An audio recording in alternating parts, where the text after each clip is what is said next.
going on, guys? It's Ruben here, back with another video review, and today we're going to be having a look at none other than the Neca Friday the 13th Part 6 Jason Lives Ultimate Jason Voorhees figure. So that is a long title, guys. Wow, I don't know how I'm going to put that in the description or in the title. But yeah, here we have an amazing packaging and an amazing figure with that Neca has released for us. It's great. This is the first one I think that they released. Aside from the video game version, I think they released a video game version. Correct me if I'm wrong, but yeah, it's great. I think last year in 2016 they released a part 3 and 4 figures. Man, I'm so jealous. I want to go out there and get it, but I've been so focused with Marvel Legends and with collecting DVDs here recently. But I don't know when I'm gonna go back to doing that, and I really want to start collecting NECA's Alien figures. I don't know why I haven't gotten them yet, man. I'm such a huge Alien fan. But yeah, it's great. I have enough Freddy Krueger figures as it is. I already have a Texas Chainsaw Massacre figure. I want to get part 3 and 4 Jason Voorhees figures, and I think I'll be done with this. My bad. And I think I'm gonna go ahead and start collecting aliens. I don't know though. I'm still focused on Batman and all this other stuff. Anyway, let's have a look at this awesome packaging. I know it's tough being a collector, but here's the figure. But before we get into the figure, we're gonna have a look at the packaging and the accessories. I have some accessories in the packaging and then some accessories on him, as you can tell. So, let's move this guy aside. Here is the amazing packaging. As you can see on the front, you do have a nice picture of the poster, basically. And it's basically the hockey mask with the light shimmering there. It says Jason Lives on the tombstone, and it says Friday the 13th, Part 6. On the side, it says Neca Real Toys. It's got Jason Voorhees' tombstone. It's got the lightning bolt, basically going Frankenstein over here. And then Friday the 13th, Part 6, Jason Lives. Same thing on the other side. On the bottom, you get to see how much I paid for this bad boy, which is $24.99. Wow, that's expensive. No, it's not. And then you got all the people over at NECA that were involved in making this amazing figure. Got another lightning bolt down there. It says New Line Cinema. Yay. On the top, well, right there. On the top, it says Friday 13, Part 6, Jason Lives. Warning, choking hazard. You do not want to choke on his machete. So, open this up. I love how they finally gave us this Velcro. So you can just kind of put it on there instead of having it just move around like that. But you can actually stick it on there. So that's great, man. It's like a Hot Toys figure. So on the side, you do get a picture of the figure, which is great. And then you get the nice window packaging right there, so you can see your figure nicely displayed inside the packaging. So let's go ahead and have this open. I'll tell you what, I'm going to pause it, I'm going to have it open. I'm going to show you a bunch of the accessories that are in there. So I'll be right back. Alright, so when you open it up, the background is a tombstone of Jason. You have all these bugs and dirt and spiderwebs in there. So that's nasty. And then here we have the packaging right here. You have the nice tombstone of Jason Voorhees. So that's great. Just basically a big old block of plastic right there that NECA has given us. I don't have him posed with that. I don't see why unless you're like a diorama fan or you want to take some cool pictures, which is great, don't get me wrong. But I don't have him posed with that at the moment. I don't have posed with the spear either. The spear is, I think he took it off a fence post when he first awoke, and then, you know, killed those 2 grave robbers, or they were gonna burn his corpse, I think. But yeah, here we have the 2. You can connect them together right there. And then I love how they give us. I like to call this I like to call this a coffin packaging right here, because I love how they neatly put the machete, the knife, and the hand right there, and then they give you this cool little cover to put over it. That's why I like to call it the coffin packaging. It's better than using twisty ties, in my opinion. Don't you hate twisty ties? Yeah, you did get some though. As you can see, there's holes right there. So, there you have it with this. Now let's go ahead and take a look at the figure and the accessories that are on him. So, looking at this awesome figure, here we have Jason. As you can see, he does have his machete on, and he does have an extra machete hand. I think the other one was a fisted hand. So you do get his machete, black handle, silver blade.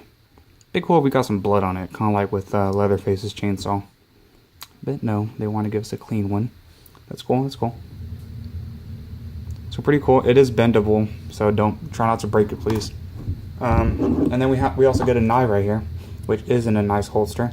I do want to tell you to be careful with this because I have almost broken it. These clips right here are for the handle, and this is for the knife, of course.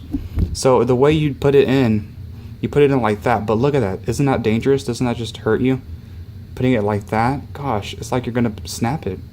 You're supposed to put it in like that and then have that part on the handle. Although I stopped doing that because I'm afraid to break it. So the way I just do it is just, it's like that, you know? It's kind of, yeah, so. Do be careful with this, please. But here you have the knife. Nice silver frame. I mean, blade. Frame, what the heck's wrong with me? So yeah, and then you have the black handle going on there. So yeah, no blood on it either. We can pull it and get some blood. Come on, get us some blood. So yeah, you do have a holster for each one of these things. You do have a machete holster and the blade holster. Although I wish they would have gone the same thing with both, because the blade, I mean, the holster for the machete is a more bendable plastic, while this is just more of a harder one. So I think that would have made it a little more easier with the knife to make it, you know, something like this. And then you have this little pack with, I think, fish hooks. Was I wrong? I don't know. Correct me. But you do have this utility belt. Pretty cool. Green shirt, khaki pants. You have the Neca diaper going on there. I like to call it the Neca diaper. And then you have the little ripped up pants down there. His boots. Kind of the same mold as the other figure. You do have his gloves. I don't know why you would want gloves. He's afraid to get his hands dirty, I guess. So yeah, you can see bits and pieces of his skull going on there. You take out the mask. Yeah, I know, right? But that is pretty wicked, pretty cool. So yeah, just admire that. And then you have the mask, the hockey mask. I don't know why they decided not to put holes for the eyes like they did with the other figure. I'll pull out my other figure here in a sec. But why? They put holes. See, they put holes for the breathing, for all the other holes, but nothing for the eyes. Like, come on. I love how they went with pliable plastic right here for the straps. That's something we didn't get with the other one. I know because I broke mine. I had to super glue it back, but yeah, his mask is an accessory, so slip that back on. So there you go. Pretty cool. So we're gonna jump into articulation time, and then I'm gonna compare it next to my other Freddy Krueger, Jason Voorhees figure. So for articulation, his head does move down that much, does move up that much. His mask does kind of hinder it. Does rotate because it is on a peg. His shoulders move out that much. It is hindered because the shirt is plastic, and does rotate out the shoulder. Does bend, one single bend at the elbow, rotation at the elbow, stiff. Rotation at the wrist, a pivot at the wrist. No ab crunch. Does have a rotation at the waist though. He does have that Neca diaper I talked about, so his legs do move forward that much. It is plastic. Move backward that much. Can you do the splits? Yes, but I would be careful because you might rip the diaper. That is kind of funny. But a single bend at the knee, which is okay though. A rotation at the boot, and then goes down that much, goes up that much, and does have ankle pivot. So that is cool. So size comparison time. Here we have him next to my Part 4 Jason figure. It's not an Ultimate figure. It was in a clamshell packaging, basic packaging. So as you can see, they are kind of the same. No rip up pants right there on the bottom. The boots are a bit darker than this one. I think that's dirty. I don't know. The shirt is more gray color, not green. His hands are showing, of course. And it's the battle damage version, so the mask does come off, and you do get the machete cut that he did get in the end of the movie, and then, so yeah, that's quite gruesome. And then the mask does have holes in the eyes, so that's what I was talking about. It is a bit different, and he does have that gash up there, but it is a different mask. As you can see, it is harder. I did break it. I had to re-glue it, so yeah, that is a bit different right there. And then here we have Jason next to some other Ultimate horror figures that Neca has released. I've already reviewed the Leatherface figure, and then here we have the Freddy Krueger figure from Part 1, which is my favorite Neca figure that they have released so far, man. A horror figure. Man, I love that figure so much. I will probably review this in Halloween just because I love it so much. I wanted to make it kind of special. But yeah, here we have him next to the other ones. He does stand about the same height as Leatherface. Freddy is a bit smaller, so there you have it. And then here we have him next to the Ultimate Terminator Technor figure from part 1. So he does stand a bit shorter, but that is cool. And here we have him next to Marvel Legends Wolverine figure.